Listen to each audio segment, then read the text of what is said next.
हाँ, इस एपिसोड में हम ये जो वायरस बॉर्न डिजीजेस करके एक श्रृंखला चल रही है, इसमें रेबीज पार्ट 3 के बारे में आपसे चर्चा करना चाहेंगे। तो ये मैनेजमेंट की बात तो पिछले एपिसोड में शुरू हो चुकी है, उसमें जो कुछ बच गया था वो हम आज उस पर डिस्कशन करेंगे। तो इसमें जो पहला बताया गया उपाय वो है कि काटने वाले कुत्ते पर नजर रखना, यानी जिस कुत्ते ने बाइट किया है तो उस पर नजर रखना ये प्राथमिकता का काम होगा। हमें ये देखना होता है कि कुत्ता 10 दिन के अंदर स्वस्थ है या मर गया, या फिर उसमें रेबीज के लक्षण दिखाई देने लगे, या फिर वो कुत्ता कहीं भाग गया, गायब हो गया। तो इस तरह से हमें कुत्ते पर कम से कम 10 दिन नजर बनाए रखनी होगी, वो आपके निगरानी में होना चाहिए। यदि 10 दिन के अंदर कुत्ता अस्वस्थ हो जाता है, यानी उसमें रेबीज के लक्षण दिखने लगते हैं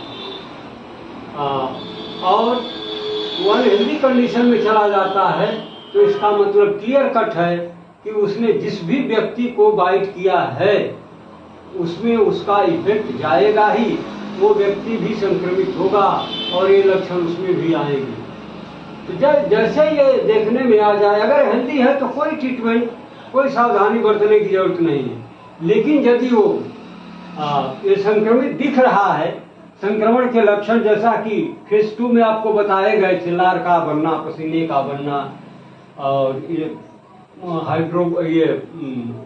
प्रकाश से भय, तेज हवा के झोंकों से भय, इस तरह के लक्षण अगर दिखने लगते हैं तो फिर हमें तुरंत बिना विलंब किए हुए एंटी रेबीज ट्रीटमेंट शुरू कर देना चाहिए। लेकिन यदि वो कुत्ता सामान्य है, 10 दिन तक उसमें कोई लक्षण नहीं दिखाई देता है अस्वस्थता का, तो फिर हमें ट्रीटमेंट देने की कोई जरूरत नहीं होती। अब इसमें जो हम वैक्सीन यूज करते हैं, तो इसका मैनेजमेंट का एक और पहलू है कि वैक्सीनेशन करना, यानी वैक्सीन का यूज करना। तो इसमें जो वैक्सीन यूज की जाती हैं उसमें मुख्य रूप से 2 प्रकार की वैक्सीन आजकल मार्केट में अवेलेबल हैं। एक है न्यूरल वैक्सीन और दूसरा है नॉन न्यूरल वैक्सीन।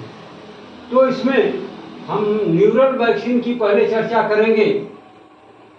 यह प्रायः उपयोग में नहीं है, क्योंकि ये इम्यूनिटी को बहुत हाई ग्रेड से स्ट्रांग करने में फेल्योर है, और इसका यूज करने के बाद कुछ अलग से न्यूरोलॉजिकल प्रॉब्लम इसके साइड इफेक्ट के रूप में संक्रमित व्यक्ति में दिखाई देने लगते हैं। इसलिए हम इसका यूज नहीं के बराबर करते हैं, या मान लीजिए कि नहीं करते हैं। लेकिन जो वैक्सीन हम धड़ल्ले से यूज करते हैं, या आजकल जो प्रचलन में है, उसको कहते हैं नॉन न्यूरल वैक्सीन। ये ऐसे व्यक्ति जिनमें रेबीज होने की, आखिर वैक्सीन हम किसको लगाते हैं? संक्रमित व्यक्ति को वैक्सीन लगाने का कोई लाभ नहीं। वैक्सीन का लाभ हमें तब मिलता है जब हम संभावित व्यक्ति में किसी भी तरह की प्रॉब्लम हो, किसी बीमारी से संक्रमित हो, उसके पूर्व ही लगा दे तो वह प्रोफाइलेक्सिस का काम करती है। तो हम कैसे जानेंगे कि फला व्यक्ति में हो सकता है कि उसको हम पहले से लगा दें, या फिर वो जानता है कि मैं हेल्दी हूं तो वो वैक्सीन लगवाने के लिए तैयार भी तो नहीं होगा। लेकिन नहीं, हम आपसे बताना चाहेंगे कि ऐसे व्यक्ति जिनमें इसकी संभावना हो सकती है, जो रिस्क जोन में हैं, तो वो व्यक्ति कौन हो सकते हैं? जो पशुओं की देखभाल करते हैं, जो पशुओं का ट्रीटमेंट करते हैं, जो लेबोरेटरी में इस वैक्सीन के साथ टेस्ट करते हैं, तो या पशुओं के जो रखवाले हैं, पशुओं की जो सेवाकर्मी हैं, तो ऐसे व्यक्ति, यानी कहने का मतलब जो या तो रेबीज के टच में हो जाएं या फिर पशुओं के टच में हो, तो उनमें इसकी पॉसिबिलिटी बन जाती है।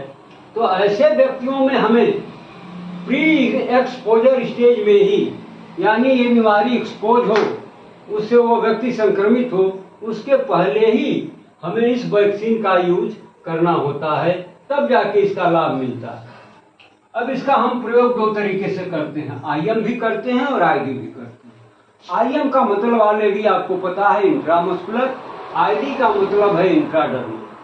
तो इसका जो रूट है प्रयोग करने का, वो दो तरीके से होता है, IM भी होता है और ID भी होता है, लेकिन भूल से भी IV यूज मत करिए।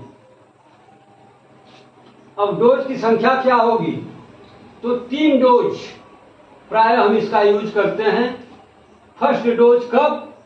ये आपको तारीख नोट करना होगा। जिस दिन आप पहला वैक्सीनेशन करेंगे उसको हम डे 0 मान लेते हैं।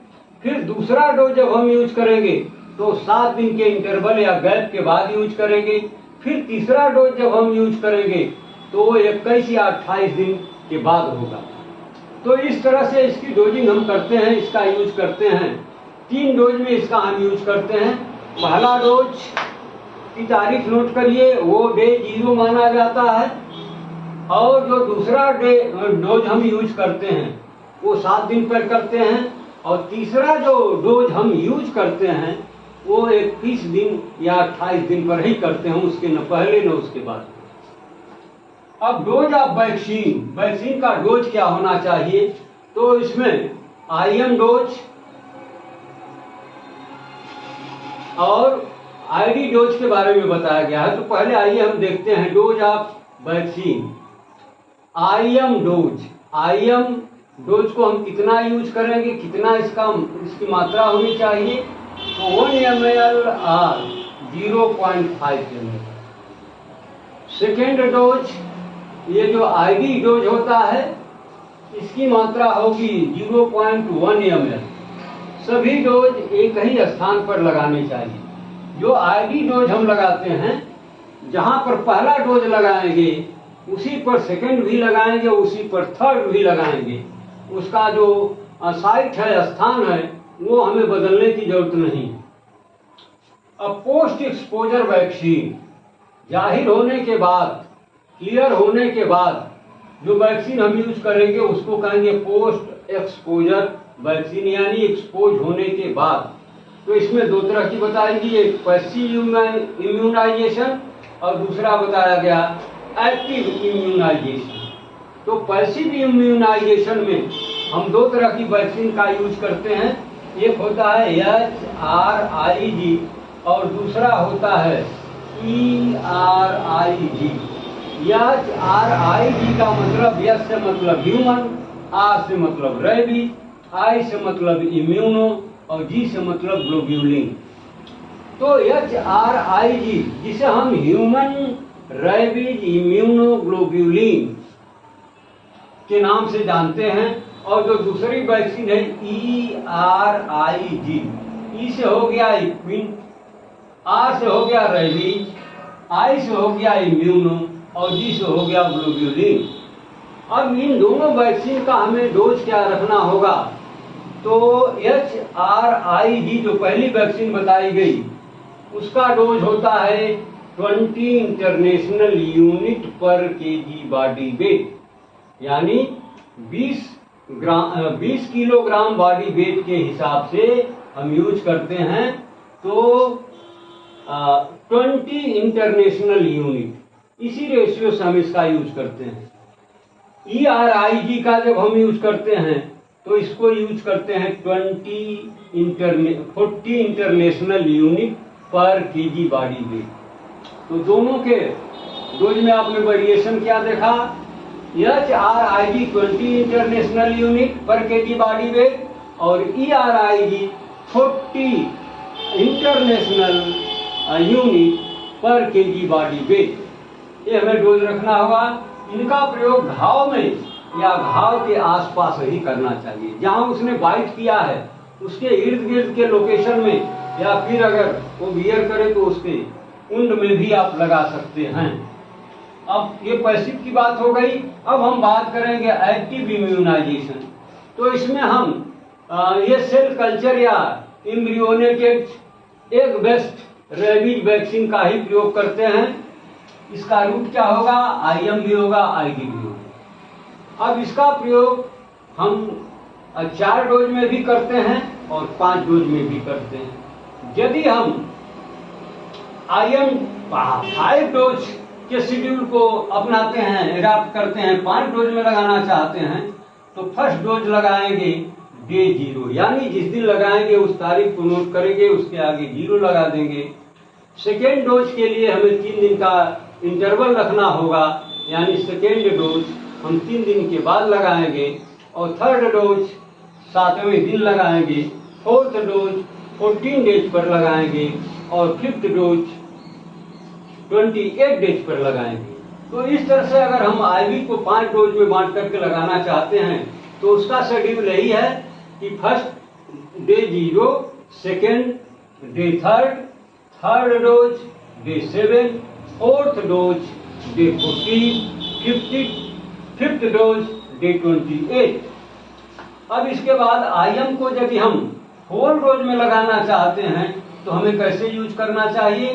फर्स्ट डोज 0 डे और सेकेंड डोज वही 3 दिन पर और थर्ड डोज 7 डेज पर, फोर्थ डोज 14 डेज पर। ये 5 या 4 का मतलब यह है कि पेशेंट की गंभीरता के आधार पर, सीवियरिटी के आधार पर आप 4 डोज भी यूज कर सकते हैं और 5 डोज भी यूज कर सकते हैं। अब आ जाइए इंटरडर्मल डोज, यानी आईडी जिसको आप ऊपर जान चुके हैं, तो हम कैसे यूज करेंगे? इसका डोज होगा 0.1 ml और इसका जो डेट होगा वो कैसे होगा? 0/3/7/28, यानी पहला जिस दिन लगेगा वो डे 0 होगा, फिर 3 दिन पर, फिर 7 दिन पर, फिर 8 दिन पर, यानी 4 डोज में इसका हम यूज करेंगे। अब इसका प्रयोग स्थान स्पेशली इसको 2 ही जगह यूज कर सकते हैं। एक तो डेल्टॉइड मसल जो अपर आर्म में होती है, शोल्डर में होती है, और दूसरा thigh. IV dose IM dose की लगभग 1/5 भाग ही होती है, यानी अगर 5 ml आप आईएम लगाते हैं तो 1 ml ही आईडी लगाएंगे। जैसा कि यहाँ पर लिखा हुआ है, आईएम डोज अगर 1 ml हो तो आईडी डोज इसका 5वां हिस्सा यानी 0.2 ml, या आईएम डोज यदि 0.5 ml का है तो आईडी डोज 0.1 ml का होगा। और इसी के साथ अब ये रेबीज पार्ट 3 के साथ ये वायरस बॉर्न डिजीज रेबीज, इसका अब यहाँ पर अंत हो जाएगा। फिर अगले एपिसोड में हम कोई नई वीडियो लेके आएंगे, वो कोई और वायरस बॉर्न डिजीज होगी